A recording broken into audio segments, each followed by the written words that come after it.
Eh bien, what's up guys, c'est Makobi Kenzie, j'espère que vous allez tous très bien. Eh bien, moi ça va super. Aujourd'hui, vous allez voir comment jouer avec une manette sur téléphone. Je vais vous montrer ça de A à Z parce que vous savez, il y a des jeux qui ont l'option manette dans les paramètres et il y a énormément de jeux qui n'ont pas cette option dans les paramètres. Voilà pourquoi je fais cette vidéo justement pour vous montrer comment jouer à des jeux en utilisant une manette.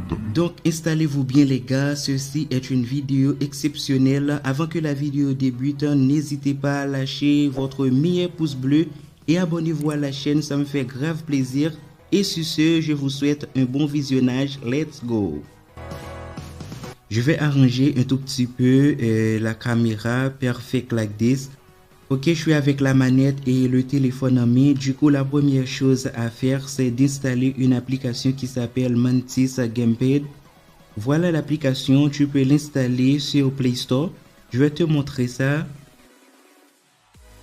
Et ici, je vais rechercher Mantis Gamepad Pro. Voilà l'application, vous pouvez la télécharger ici, sauf que ici ça va te demander de passer à la version premium. Il y a certaines fonctionnalités pour la version pro. Voilà, c'est déjà installé sur mon téléphone. Alors je sors d'ici. Une fois que l'application est installée sur ton téléphone, tu dois l'ouvrir. Tac, je lance l'application Mantis Gamepad sur mon téléphone.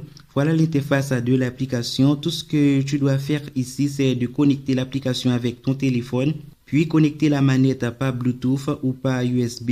Et pour la première étape, ça va nous demander tout simplement d'activer des petits trucs dans l'option développeur du téléphone, genre le débogage USB, débogage sans fil et le mode superposition d'écran. Bien, pour les activer, on va se rendre dans les paramètres du téléphone. Ensuite, on tape option développeur dans la barre de recherche. Si jamais l'option développeur n'est pas encore là, pour faire apparaître ça, il faut rentrer dans à propos du téléphone. Ensuite, tu dois cliquer 5 à 6 fois sur numéro de build ou build number, jusqu'à ce que ça te dit que tu es un développeur. Ok, c'est bon pour moi, je rentre dans l'option développeur. On a tout simplement trois petits trucs à activer ici. Je descends un tout petit peu. Voilà, débogage USB, faut l'activer. Tac, voilà. Faut activer le débogage sans fil, c'est important. Ok, c'est fait. Ensuite, je dois activer la superposition d'écran. Voilà, autoriser superposition d'écran dans paramètres. En fait, c'est important aussi. Une fois que c'est fait, je retourne sur l'application Mantis Gamepad. Et pour Allow Overlay Screen Setting, ça veut dire autoriser superposition d'écran dans paramètres.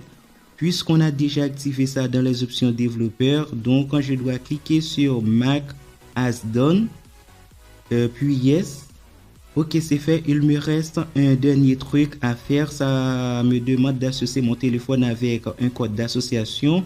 Donc, quand je vais cliquer sur Start Pairing, ça va m'emmener directement dans les options développeurs. Je dois enlever ça sur l'écran. Voilà, maintenant on va dans débogage sans fil. C'est dedans qu'on va associer le téléphone avec un code. Voilà, je clique dessus. Comme tu peux le voir ici, associer l'appareil avec un code d'association. Je clique dessus. Et dans Wireless Pairing, je vais rentrer le code à 6 chiffres. Je vais rentrer le code ici. Voilà, c'est bon. Et maintenant, je clique sur Pair. Tac, ok. Ok, c'est bon, débogage sans fil connecté. Là, ça dit Mantis Body is connected. Connected, je m'en fous. Et maintenant, rentrons dans l'application Mantis Gamepad. Comme tu peux le remarquer ici, parfait. Du coup, j'appuie sur la petite flèche en haut justement pour retourner. Voilà, je termine avec la première étape. Pour la deuxième étape, je dois tout simplement connecter la manette avec le téléphone par Bluetooth. Du coup, le premier truc à faire, c'est d'allumer la manette. Il faut que la lumière de la manette allume sur le Shift 3. Donc, je dois maintenir le bouton Home et le bouton X de la manette. Il faut appuyer sur les deux touches en même temps pendant 5 secondes. Comme tu peux le remarquer, la manette clignote en rouge sur 3. Et maintenant, je vais ouvrir le Bluetooth du téléphone. J'appuie sur l'icône Bluetooth. Je rentre dedans.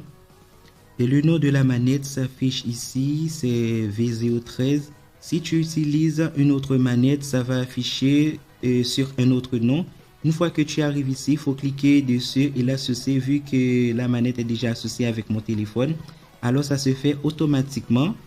Voilà, je termine avec les deux étapes. Mantis Body is connected and Gamepad connected. Je vais ajouter des jeux dessus en appuyant sur Add Game. Et quand on va jouer avec de la manette, c'est dans l'application Mantis Gamepad qu'on doit lancer le jeu. Je vais ajouter quelques jeux. Et après, je vais jouer à un jeu en utilisant la manette justement pour vous montrer que c'est pas du fake. Et voilà, c'est fait. Par exemple, je vais essayer ce jeu Dead Trigger. Je clique dessus, puis je clique sur Launch Game. Voilà, le jeu est lancé. Pendant ce temps, je vais mettre le téléphone dans le support de la manette. Cette étape est vraiment importante parce qu'il faut savoir comment bien configurer les touches. Voilà, parfait comme ça. Et si tu regardes en haut et à gauche de l'écran, tu peux voir le logo ou l'icône de l'application Mantis Gamepad. Je vais ajouter les boutons en commençant par le bouton L-Stick. En fait, ça nous permet de bouger ou déplacer. Voilà, je clique sur le bouton L-Stick et je vais le placer en bas de l'écran. Comme c'est un jeu de tir, je vais utiliser le bouton R1 de la manette pour tirer. Donc, quand je clique sur le petit bouton A qui est juste ici, ensuite j'appuie sur le bouton R1 de la manette et je le mets ici.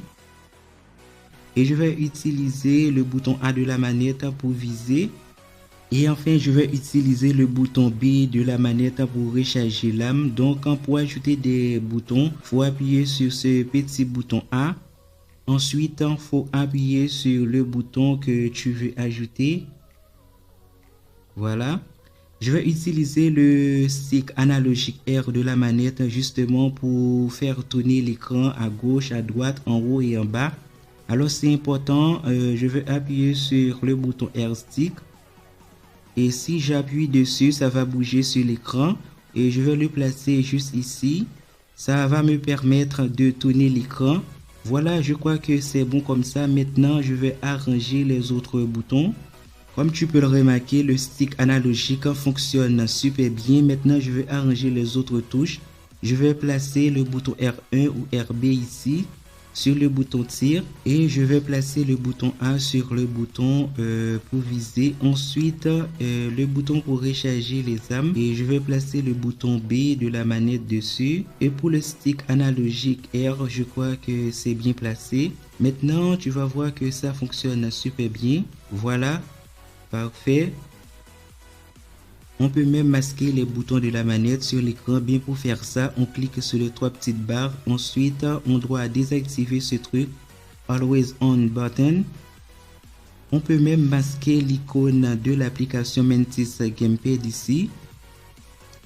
Mais je trouve que c'est beaucoup plus intéressant comme ça. Je me sens plus à l'aise quand je joue avec une manette. Mais il y a certains jeux, pour jouer à ça avec une manette, ça va te demander d'utiliser plus de boutons. Et si tu veux que je te fasse d'autres vidéos sur des jeux en utilisant une manette, n'hésite pas à me le dire dans l'espace commentaire. Et si tu n'arrives pas à connecter ton téléphone avec la manette ou si tu as besoin d'aide, n'hésite pas à me demander ça dans mon groupe Discord.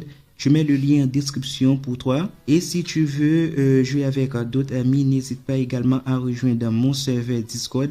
En fait, il y a du monde là-bas. Il y a des gens qui jouent à Free Fire, et football, FC Mobile, Dream League Soccer et tant d'autres jeux. Il y a des jeux qu'on peut jouer avec une manette sans avoir installé une application. Par exemple, il y a le jeu Call of Duty Mobile. On n'a pas besoin d'installer une application parce que le jeu a les options pour jouer avec une manette dans les paramètres. Mais il y a des jeux qui n'ont pas cette option pour jouer avec une manette, par exemple ce jeu Dead Trigger. Et je ferai une autre vidéo pour vous montrer comment jouer un jeu avec une manette sans avoir installé une application. Et voilà les gars, c'était tout pour aujourd'hui. J'espère que ce tuto vous a plu. N'hésitez pas à me dire en commentaire si jamais vous en voulez d'autres vidéos comme ça avec une manette. Et si vous avez des idées tutoriels à faire, n'hésitez pas à me les dire dans l'espace commentaire. Merci d'avoir regardé la vidéo jusqu'à la fin. Vous êtes les boss. Et sur ce, je vous dis à très bientôt pour une prochaine vidéo. Ciao.